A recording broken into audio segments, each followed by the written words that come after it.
and welcome to Charts and Hearts. I'm Sarah, and she's Lindsay. And together we're working our way through an epic list of rom-coms in order to find and categorize tropes in the hopes of creating the nerdiest spreadsheet podcasts I've ever seen. And today we're wrapping up Drew Barrymore month with Fever Pitch. The Drew Barrymore one. Yes, it was news to me that this is... I think I knew it was based on a book, but I didn't know, A, the book was based on British football, soccer, or that there was also a movie starring Colin Firth. Yeah, like in 1997, like Colin Firth time. Yeah, how did I not know about this? And also, Lindsay, who's the female lead? It's Ruth, what's her name? Violet Bridgerton. Yeah, the mom from Bridgerton. Yeah. And Colin Firth. And I only just found out about this movie this year. Yeah. I feel like a failure. I am sorry. I know. I apologize to everyone. But don't worry, it's on the list. Yeah. As we put it in as soon as we could. We did a bunch of planning on our vacation, and then stuck this one in right after that. Uh-huh. Amazing. Yeah, so we've got tentative plans for a long time. Yeah. Which is always exciting. Mm-hmm. Okay. I guess we should do a little plot summary. Right. Baseball. Okay. Boston. Baseball. Red So Sox. she plays a, statistician, a professional math person. Of yeah, I think statistician, it seems, or data analysis. Yeah, maybe business analyst. Something like that. Something that she uses math in a fancy job. Yeah. For, fancy business people. Yeah. And he plays a high school geometry teacher. Middle school geometry? I don't know. Middle school, I think. Those kids were pretty little. Yeah. Middle school geometry teacher who, I guess, takes his, top geometry students to, meet a mathematician in real life. And he finds her, and so, he brings the kids to her office, and they talk, and blah-de-blah. And then, she's, fed up with the dating pool, and her friends are saying it's because she dates assholes. But she doesn't want to date him because she's actually a snob and he only makes teacher money. Yeah, exactly. So she wants to date rich guys who are not assholes. Mm-hmm. But she attracts assholes because she kind of is one at the beginning. Yeah. Or at least she's snobbish about it. So anyways, basically to prove her friends wrong, she agrees to go out with him, essentially. Mm-hmm. And then very nice and charming. He's very nice. Attentive. And then over the winter. Yes, through the winter, they spend tons of time together, they fall in love, blah-de-blah. And, I guess she would have gone to his place and would have seen what a big Red Sox fan he is, but she wouldn't have seen him being a fan. She just would have seen that he was a fan, yeah.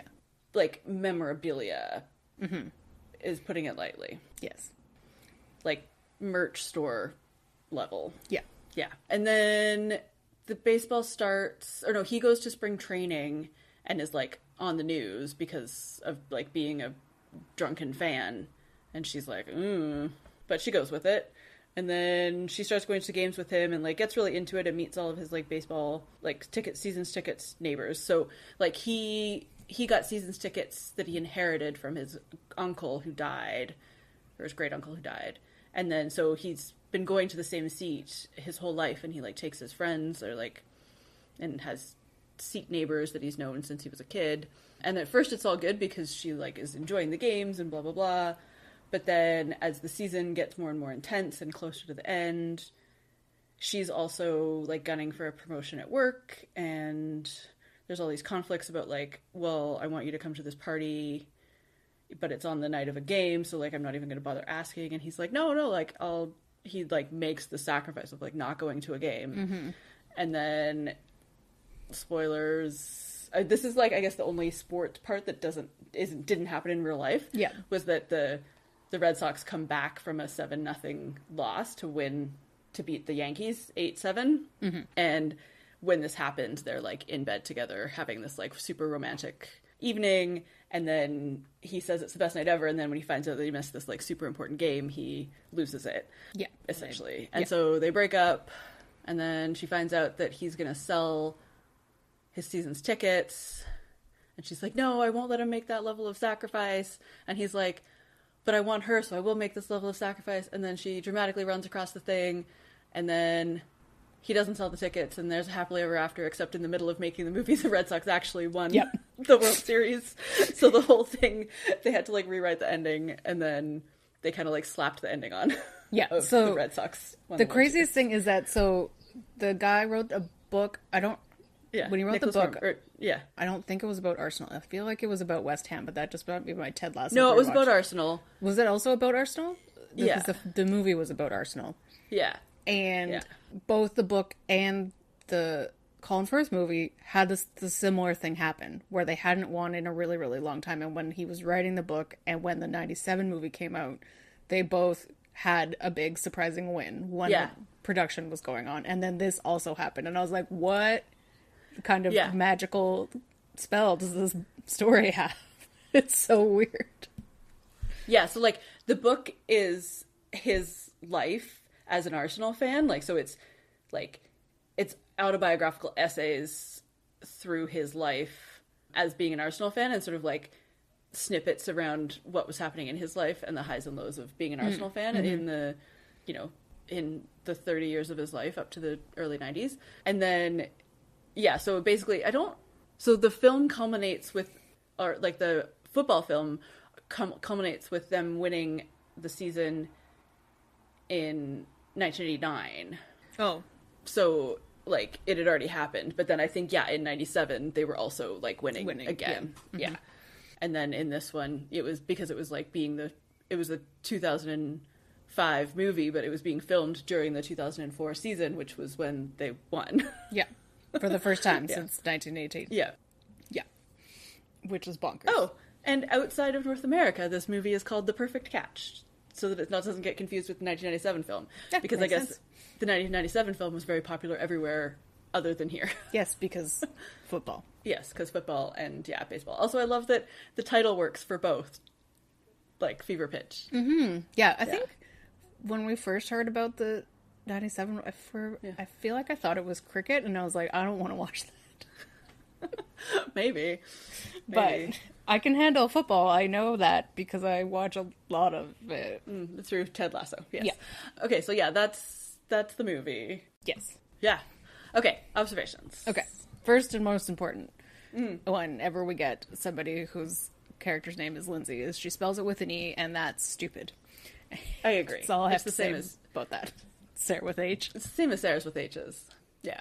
Yep. Oh, surprise, this movie is so white. I know, it's like, I was thinking, like, I don't think there's a person of color in this movie. I think maybe some of the kids, but not the main kids. Some of the kids. It's like the no, one kids. of the main girls who's, like, in the car is black. Oh, right, yeah. One of the students at the beginning. Yeah. But none of their friends at all. No. There was there's an Indian guy, but who's not in the friend circle. He's just there getting tickets. Yeah, he is kind of there, but he's like a tertiary friend. Yeah. No, it's very white. It's very odd. It's very odd that she works as, like, in an office that's all white in the late 90s or early 2000s. Early 2000s in Boston. Yeah. Yep. Yeah. Yeah. Yeah. It's odd. Yeah. Anyways, just calling that out because we should. Because we should. We didn't talk about it in Ever After because it's Ever After. Anyway, here's a new thing that's probably a trope, is early, kind of all aughts, is the discussion about how terrible technology is, and, like, oh, we're tied to our phones, and why don't you have a pager, and blah, blah, blah, blah. And I'm like, okay, I'm tired of kids this on their cell phones. Conversation. Yeah, and like so many other Drew Barrymore movies, we've got scarves and chunky necklaces and stripy shirts under blazers. Her chunky necklaces and her shirts with blazers. Yeah. But also she pulls them off, so. Yeah. No, exactly. And then at the end, too, they're like sensible, low, ballet flatty heels. That I was like, I had or wished I had those shoes at around this time. And her friends wear a lot of sweater vests. Oh, yeah. Show that they're rich. Show that they're rich and preppy. Yeah. Yeah. Speaking of which, her friends suck. They are, I think, and I'm like, I was thinking about this in the whiteness factor as well, of like, it's 2003, 5, 4, that time. 4. They want these friends to be Sex and the City.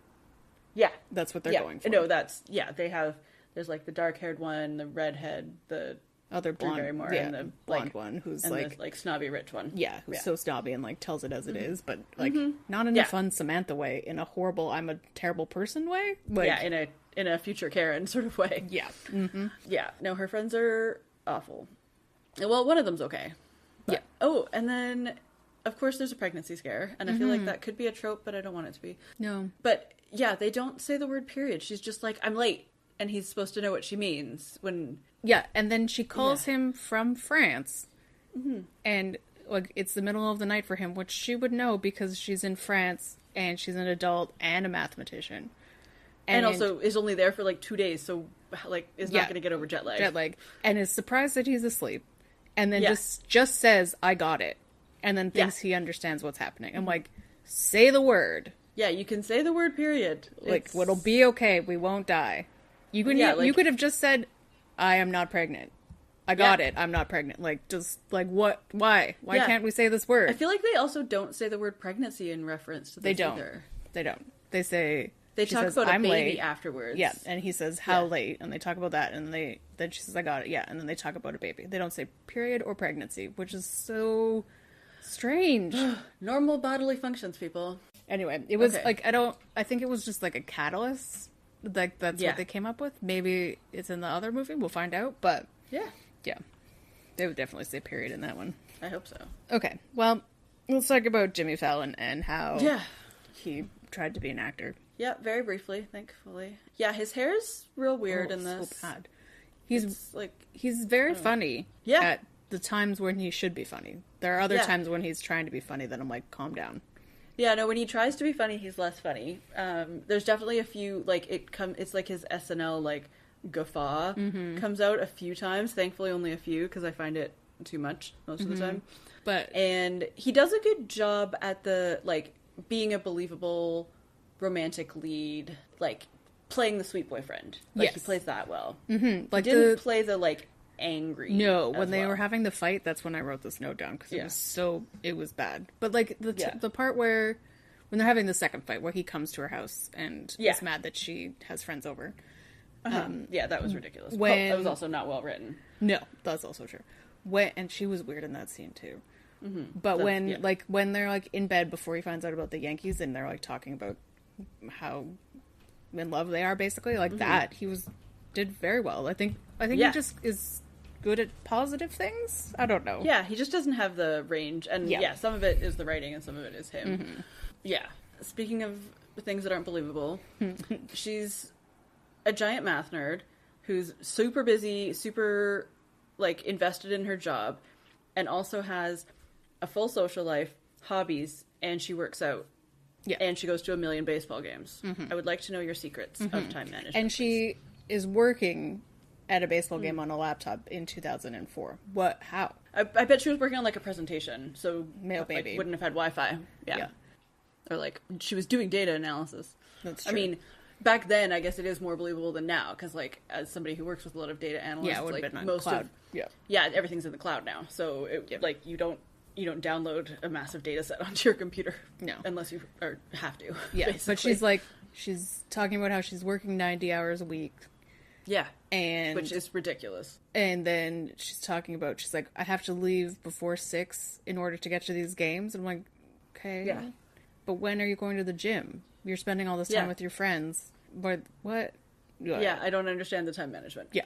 The other thing that doesn't really get called out is there's this huge scene in the preseason where they're doing a draft where his friends all bid on who's going to go, like, take his second ticket to all of the games. And they, like, schedule it out, and there's the whole thing about, like, who wants the Yankees games and blah, blah, blah. And then he meets this girl and then just screws over all of his friends, and she gets to go to all the games now? Like, did I miss something?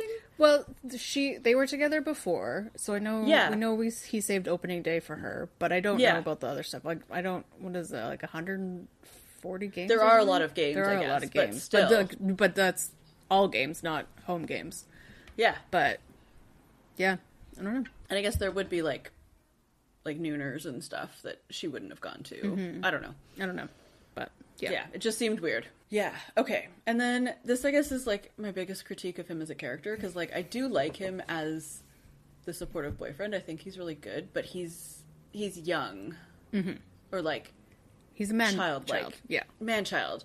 Because he just has no subtlety. Like, when we first meet him, he's 100% Red Sox. Like, all he does is Red Sox. Like, he loves his job, and he's good at his job, but, like, brings the Red Sox into his job, and that's fine. And then he meets the girl, and then tries to do 100% girl, 100% Red Sox, and that blows up because you can't be 200% of a person. Mm-hmm.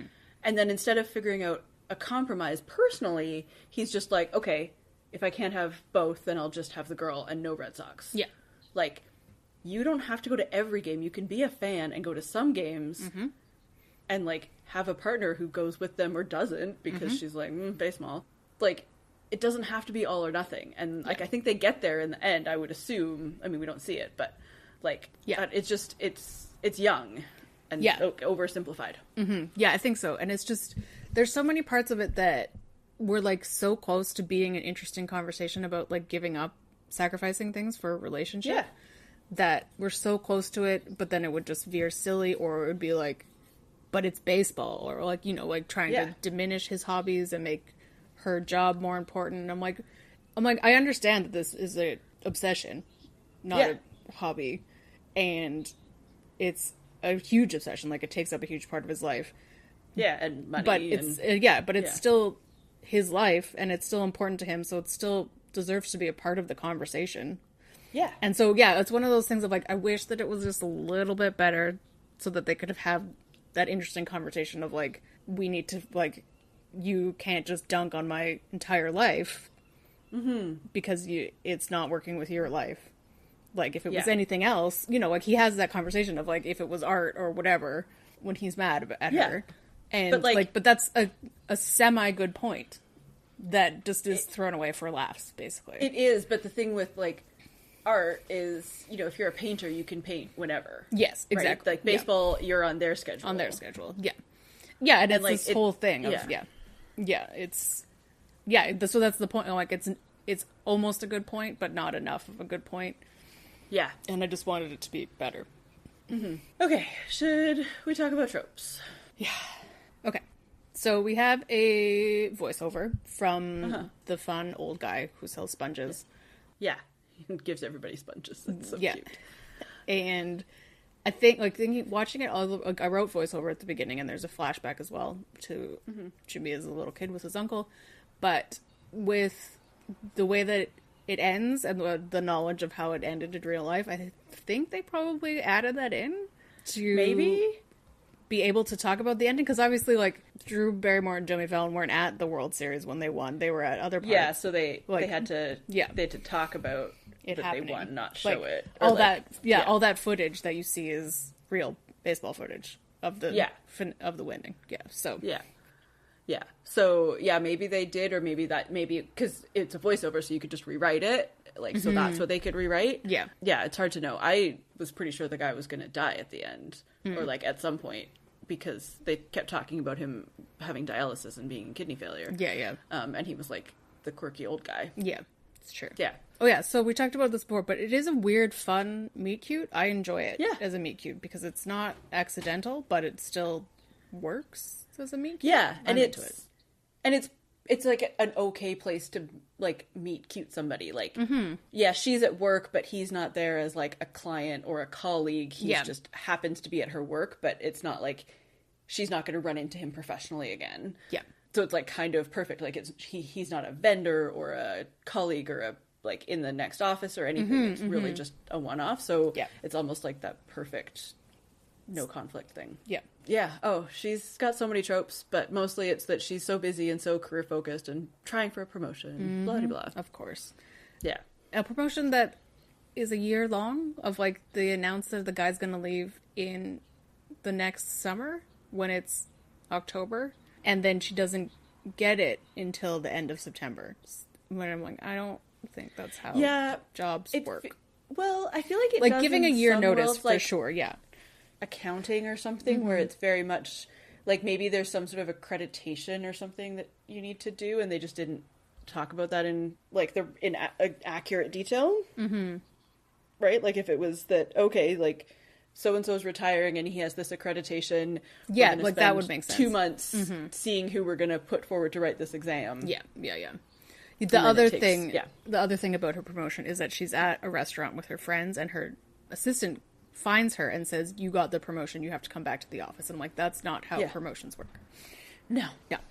And they're like, she's like, "You have to come back. They think you're in the bathroom." I'm like, so if she doesn't come back, does she not get the promotion? Like, Yeah, no, they don't, having recently gotten a promotion, they don't just announce it in front of everybody. Yeah. And if They you're not offer it there to because you. it's nighttime and Yeah. like it's dinner time. Yeah, like, also, they offered me the promotion. They didn't just, like, say, haha, you're a manager now. Yeah. Like, Yeah. it's like, here's this job, do you want it? And I guess in her case it was different because she had applied for it. But still, like, Yeah. you don't know the full salary and job and everything until the end of, like, applying for a job. Yeah. So, yeah. Yeah. Yeah. She Yeah. didn't win Office Idol. It was. No. Yeah. It was a professional Even still, it's advancement. dinner time. Like, Yeah. come on, people. I mean, her office is crazy. Yes. With all which of is, I their guess, another trope. math. Mm-hmm. He's so quirky, as we said. Yeah. Parts of it are enjoyable. The beginning parts when she's sick and he like washes the dog, brushes the dog's teeth. That's Yeah. funny. The part I like, we'll get to the. I can just say the trope now. It's a Annie Hall mention, and Yeah. she's like, when I'm sick, I always watch Annie Hall, and he was like, no way. And then he's like, this is incredible, and he goes into his bag of videos and pulls out Roadhouse, and I'm like, Yeah. I love it. that they pretend that it's this funny, like, Yeah. coincidence, but it's absolutely not. They're It's just, not. like, faking Yeah, they're it. being like, he's a very cute, yeah. fun first date. Basically, is what's happening. Yeah, Yeah, it's very much like a yes and yeah, thing. yeah, Yeah, they both have friend groups who are very tropey, and also they are each the main character in their friend group, which Yeah. I guess makes sense because they're the main character in the movie. Yeah. But, like, but they're very one-sided. yeah, Yeah. especially his friends. Yeah, like one of them, which again, Sex in the City-ness, because it's Willie Garson. Yeah, I know, so sad. But like he's a surgeon, which because it's a joke, or he's an Yeah. anesthesiologist. Yeah. and because they play that for a joke, but the other guys are just guys. Like, do they have names? They definitely don't have Couldn't tell jobs. you. So, Yeah, who knows? and same with her friends. Like, Yeah, they have husbands and they go to the gym, yeah, and they don't really And like they- each other. drink martinis. Yeah. Yeah. Oh, we get a fun fake proposal. No, yeah. Oh. This is the And one also- thing I remember from this movie. Yeah, he proposes with the opening day ticket, Yeah. and it's really cute. Yeah. And also, I love that she, like, initially is like, I've read this situation so wrong, and then is so relieved. Yeah, yeah, I really like it. 'Cause, yeah. Montages. Oh, we missed random Oh. title cards, but also montages, Oh, yeah. basically, of a lot of baseball games. Yeah, like, there's the random title cards to show the passing of time, and also, like, the intensification of the season shows the passage of time. But yeah, the montages are basically baseball montages. Yeah, and like kind of like one every month as well. Like there's a title card, and then there's a montage, Yeah. and then there's a scene, basically. Yeah. That's how it works. Oh, yes, she has a random hot guy who comes to her office. I guess he's a client. And then Yeah, I think so. He's there and he's hot, and he comes Yeah. back and is hot. And then after they break up, he's for some reason at her apartment Well, they're holding having, her like, dog. I mean, there were other people there. She was having, Oh, I like, know. work I know there's other over. people there. Yeah. But it was... He opens the door holding her dog and then kisses her dog repeatedly, which was weird. And I'm like... He was just weird overall. He was I feel weird like- overall? Yeah, Yeah. I feel like he was just there to be hot and confusing. Yeah, I feel like and- it's one of those yeah. things of like, he was there to be hot and a potential hazard in their relationship, even though it's really just at that moment that it's a problem. But then, like, maybe the actor wanted more, so he was kissing the dog. I don't know. It was so Yeah, distracting. or maybe and it was weird. what they needed to do to keep the dog chill. Yeah, I don't maybe. know. Yeah, Acting with dogs. It was very confusing. Like, it goes nowhere. There's Yeah. no flirtations. We don't. I don't think we know his name. Like, it's very strange. He's hot office man. Yep. Okay, he goes to make a big sacrifice for her. Yep. And then she realizes what's happening, and After she gets what she wants. yeah, so she gets what she thinks she wants, and then realizes that it's not what she wants because she would feel guilty, and like if he had made that sacrifice, then he would resent her. Yeah. And yeah, blah blah blah. So she stops him from making the sacrifice. Yeah. By running. Aside from montages on my updated spreadsheet, montages and running are at the top Yeah. of our spreadsheets. Tropes. Amazing. Surprising to anyone. No, But I do fully support her taking her heels off. Good job. Yeah. Way to do it. yeah. Also, I guess one more unbelievable thing is that she runs across the field in the middle of a game in the like semifinals. I don't know. I think so. And then somehow doesn't get lifetime banned from the baseball stadium. So true. That's all I could think was like, I guess the because it was on the game, like on the TV. I'm sure it was really good, marketing, whatever. Oh, yeah. Like made the news and stuff. So maybe Maybe that's that's why. why. Yeah. Because it's like, oh, they have this big story of like a super fan, and yeah. Yeah, and like But that's all I could think. Yeah, she's being arrested, but then she's back the next day, basically. Yeah. So, yeah. Okay. Lindsay, does this pass the Bechdel test? So, technically, yes, with her math job, because she has an assistant that they do talk about work a lot. Yeah, they do work, talk about promotion stuff. boys, but they do talk about work the most. But I am giving it a D+, because her friends are so one-sided, and all I talk about is men, and I also talk about it in the crazy... I want to be Sex in the City, so I'm doing this as a trope kind of way of like, you have to go through his stuff and look at this and like do his closet and like, blah. Yeah, no thank you. No, women can talk about other things. Indeed. Like, they're at the gym working on their fitness and they're talking about boys. They can talk about their fitness goals or their jobs or so many other things. Yeah. Okay, let's make a pie. Okay. This is a very well Red Sox fun. Yes, Red Sox merchandise. 40%? 100% of his house, but like... Yeah, 40%, or no, I think. 40? Yeah. Okay. I will say the whole thing with the pregnancy, like when he has the Red Sox onesie, like it does get me a little bit in the feelings. Oh, yeah. But it got me the first time I watched it more because this time I was so distracted about how she wasn't saying period. So. Yeah, no, fair enough. I definitely wouldn't have picked up on that before because I feel like 20 years ago it was also, way like, less said out loud. Yeah, but it's one of, like, we also know what she means, so there's no need to say it, but it's weird that, anyway, let's not have that conversation. We're moving on. Yeah. Okay, Red Sox footage. Because it's real. Because it's all real footage, I think all basically. of it. Yeah, because the Yankee thing, them beating the Yankees was the only thing that wasn't a real part But we of the don't see season. it. Yeah. Yeah. So... 40? Yeah. Another 40% for that? And then... You do the last one. 20% for Curse of the Bambino, because they say it. They say it a so lot. Many times. It's the also, point. I didn't know until watching this movie originally. Like I'd heard, I didn't know. I knew about the Curse of the Bambino, and I knew about Babe Ruth, but I didn't know that Babe Ruth was the Bambino in Curse of the Bambino until I watched this movie. Yeah, I think none of them stick in my mind enough. Like Babe Ruth exists, and I was like, I'm pretty sure he was a Yankee, and like the Babe Ruth you remember was a Yankee. Yeah, but like how much like he was Babe Ruth do I remember? Not a lot. I mean that he existed. He existed. Like, could I pick him out of a lineup? Probably not. Well, yeah, because we see his face a lot in the world, more than you'd expect. But like, if he wasn't wearing a uniform, That's like true. holding a No. baseball bat, I don't think so. But if he was doing his bat thing, because that was him, he pointed the bat and then hit it there. That was the thing he did. Yeah, sports. Woo. Are you looking at Babe Ruth things? No, I just lost the tab. Okay. So, 20% Curse of the Bambino. Lindsay, what's next for them? I don't care. Yeah. Really, it's how I feel. Like we could have the whole conversation of like like this whole thing with the fight of like they needed to have just a little bit more conversation, and I don't know if they will. Yeah. Basically. Yeah. So, I feel like, especially because now it's the end of the season, and so they're going to be figuring it out in the sort of magical winter when, So like, it's and really like not only magical winter, like she has a promotion and he's in this afterglow of them winning for the first time in a century. Yeah. And so, so they're going to be like extra super duper honeymoon phase. And then, I don't know. Mm-hmm. Yeah. But also, I don't care that much. Yeah. Same. And then what's next for us? Well, Drew Barrymore month is over. And now we're moving into First Daughter month. First Daughter and Chasing Liberty. We got it now. I know the names. I don't know which one is which, but that's what October's for. We'll be doing some light U.S. politics in happy, cheerful tones to match the very light way the fall goes.